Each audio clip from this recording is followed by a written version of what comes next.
Guys, আমি কিন্তু মধু কাটতে পড়ছি, দেখতেই পাচ্ছেন। এই মধুটা আমি উঠবো আসলে কিভাবে কি করা যায় সেটাই। আর মুখকে কিন্তু সেচ দেওয়ার লাগবে, মুখকে সেচ দেওয়ার জন্যই কিন্তু এই যে সুন্দর ক্রিকেট খেলা না, এখানে ধোঁয়া উৎপাদন হয়। ধোঁয়া উৎপাদন হলেই কিন্তু এই মধু সংগ্রহ করতে হবে। এখানে হাজার হাজার কিন্তু মৌ মাছি আছে, ভিতরে কিন্তু মৌচাক সহ আছে।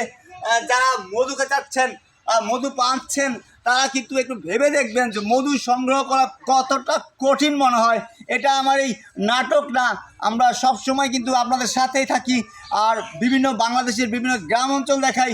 আর আমরা শরীয়তপুর থেকে বসবাস করি, শরীয়তপুর পুরো অঞ্চলে দেখাবো। দেখছেন আমরা যখন যাই পুরো পাড়ার লোকগুলো কিন্তু হা করে তাকিয়ে থাকে গ্রামীণ সৌন্দর্য এবং এই গ্রামীণ সাদামাটা বাড়িঘর দেখতে হলেও কিন্তু আমাদের এই জেলায় আসবেন। ভ্যালরগঞ্জ জেলায় কিন্তু প্রতিটি বাড়িতে বাড়িতে এই মৌচাক পাওয়া যায়, ডাব পাওয়া যায়, এই আম পাওয়া যায় এবং নাগরিক সৌন্দর্যের ব্যাপার থেকে যায়।